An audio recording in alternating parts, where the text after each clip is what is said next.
Why don't you sit down and write a top 40 hit song sometime? Could do it if I wanted, but even if I did, the chances of it getting played on a top 40 radio station are not very good. Why is that? Because of the attitudes of programmers, and there's a certain political rigmarole that one must go through in order to have the top 40 record, including special types of presents to certain people in the industry. And that's something that I don't wish to be involved in. Do you think rock and roll is still for people who are simply cute? It's more for people who are cute now than it ever was before, because it's virtually impossible to get a record contract if you look, anywhere between normal and ugly. You may play great and sing great, but if you're not cute, you can't get a contract now because it's the world of videos. It's easier to get a contract now if you can't sing and you can't play, but you look good, because they can always hire somebody to sing your song for you. You've seen that happening over and over and over again. Every hit that you hear on the record, on the radio, who's really singing it? Who's doing it? Because the person that you see in the video is dancing and looking good with nice clothes and everything, and it's all fake. Oh, come on. Yeah, it's really depressing. When you stop and think about trying to get people to pay attention to what the government is doing or actually taking some personal involvement in it, it's hopeless, because even if you got them to register, they don't know enough about what's going on to make a decision after they've registered. So maybe it's for the best if they don't register. So how do they become more informed? I mean, become a news addict like you? And that news is so skewed anyway.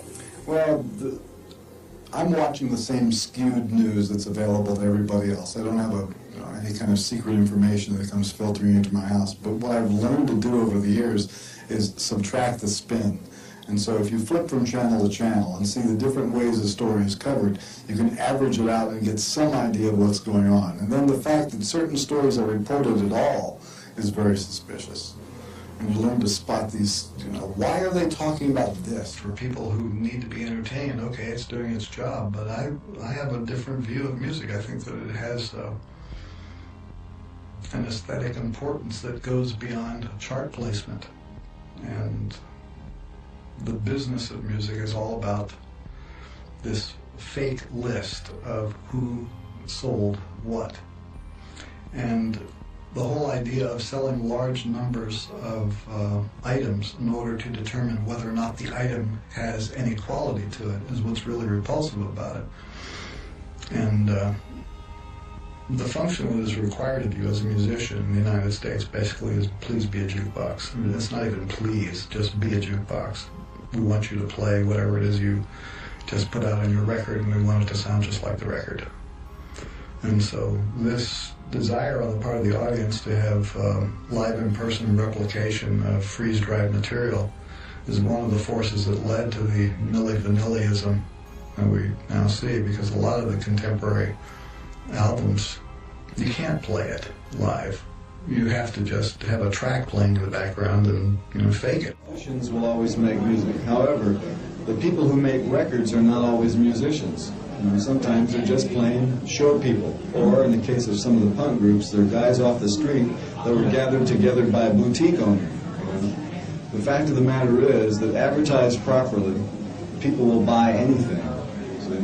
And now that the lesson of punk has been learned, that you can sell anything to anybody, there's no telling what the next trend will be. As a musical reporter, how do you feel about the, I'm scared to, about the music industry as a whole? Because, you have had a good time making a good living at the music industry. Well, let's talk about the music industry for a moment. Okay. The important word here is industry, not music. That's the key word. It's very big, and it's very powerful, and the bigger it gets and the more powerful it gets, the more appealing it becomes to people in government, because they see a vehicle by which they can reach a younger age voter group. And so we have situations like people who want to run for office approaching people who are in the music business to either donate their services for concerts or to endorse candidates. It started to happen during the last bunch of elections, and I'm sure it's going to happen a lot during the next bunch of elections, and every time you see a political political figure in the presence of a person from the music business or from television or from the movies, you should smell a rat and get away from it. You mean because you think they've been paid off to support that person, or perhaps they have convictions in that There are area? very few times that I can imagine where convictions will play a part in it, and many times where there is pressure put on the artist, especially in terms of recording artists, where this joining of forces between the music people and the political people are to the advantage of both parties. But now you've come back to that very word that Ren used, power. What about the music of today? What direction is it going in? It's going to the bank. Is that a creative assessment? Is that good for music? It's not good for music, but the accountants love it. Mm-hmm. How about radio? Same thing. Are you at all embittered by the fact that the same people get played on commercial radio?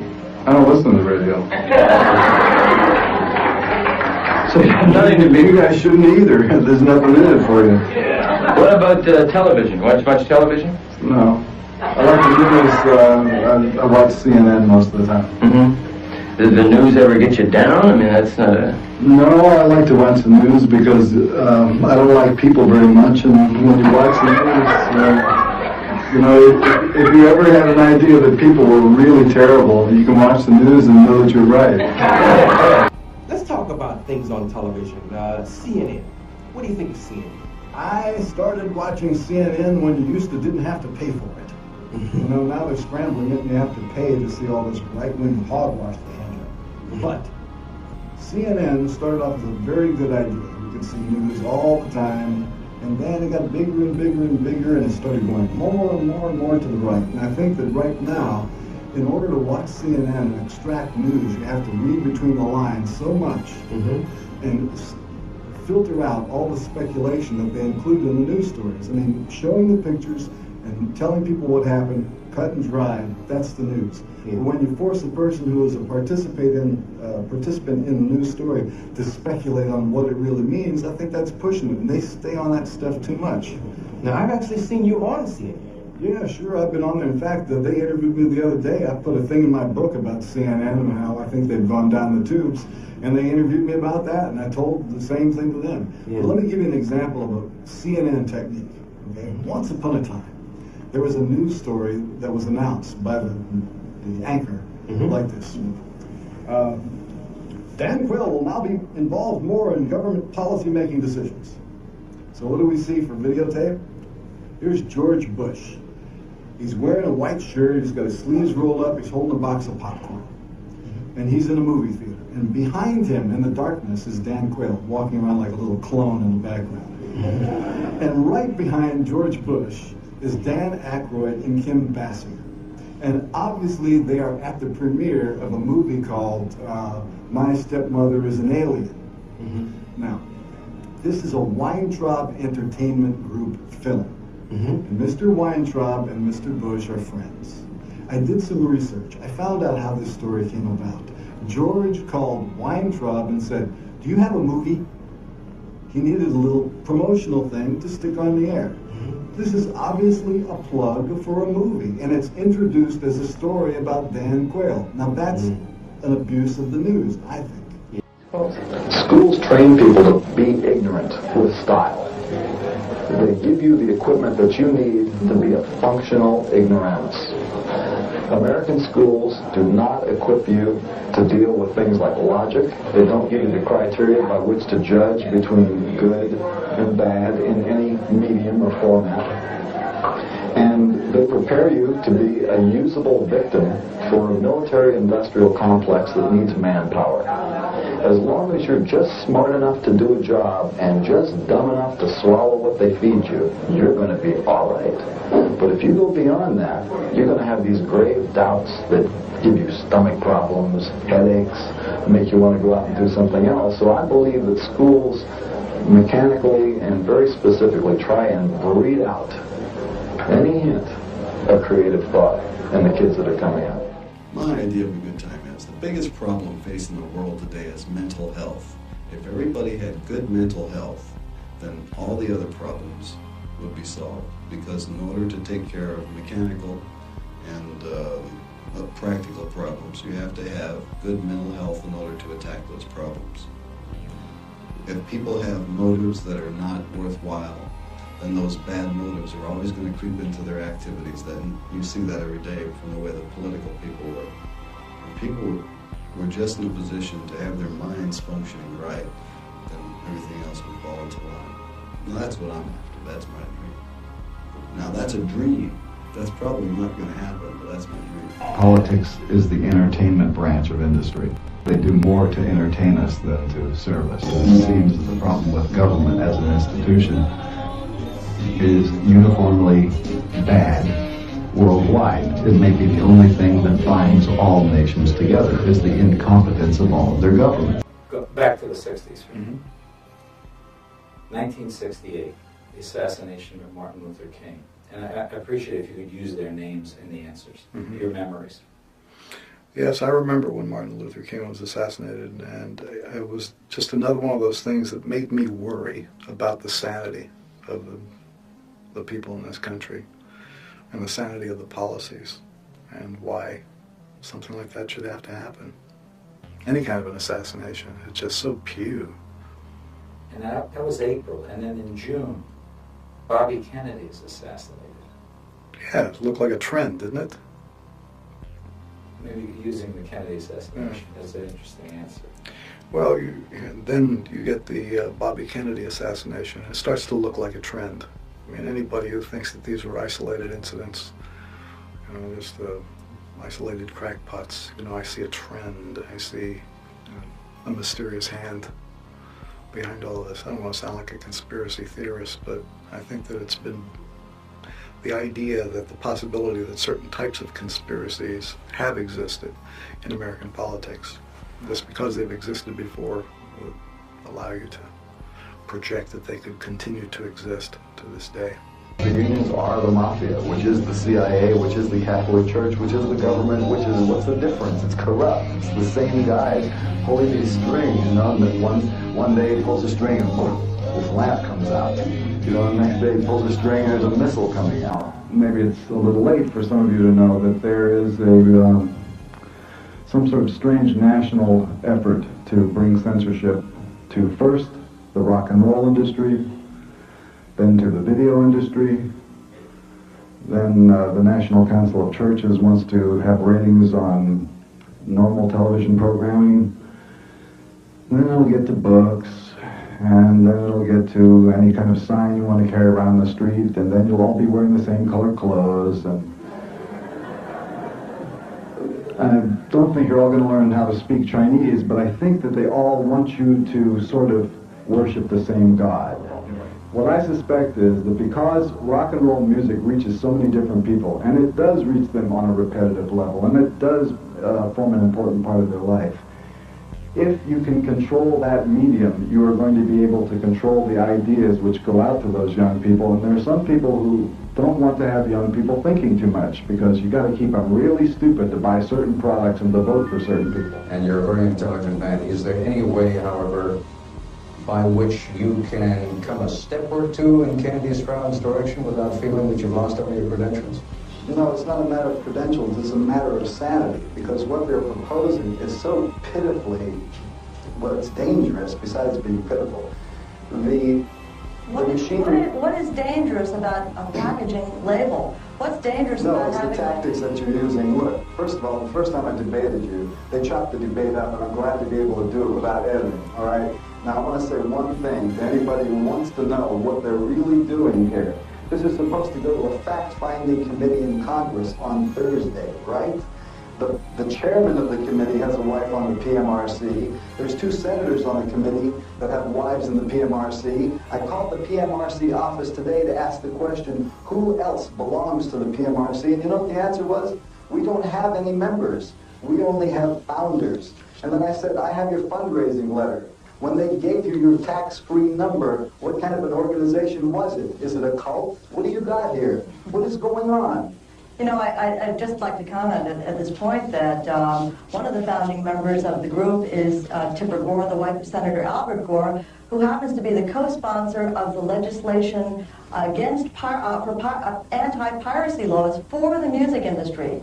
Senator Gore is on the side of the music industry, okay? So, I mean, I don't think that there's any kind of... I don't speak for the music industry. I am a parent who is concerned about his children and the First Amendment. The music industry has sold out the singers, the songwriters, and the retailers by bending over for you guys and voluntarily putting on any kind of a Okay, let me just say something about that, Ted and Frank. And incidentally, Donnie, if you want to get in on this, you've got to push hard. Could I make a statement about national defense? Yeah. The biggest threat to America today is not communism. It's moving America toward a fascist theocracy. And everything that's happened during the Reagan administration is steering us right down that pipe. Oh, Mr. Zappa, yes, Mr. Zappa. I believe that AIDS in reality is not a natural accident. It's not a natural disease that just sort of evolved. Somebody cooked it up.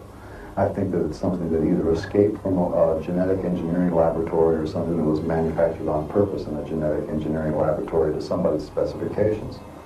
I also believe that all the warfare of the future will be conducted with these biological agents, because now the gene splicing is a thing that can be done. It is feasible to consider the preparation of certain diseases which will kill only specific races, nationalities, or people with certain interests, because you can tailor the disease to attack certain things in certain categories.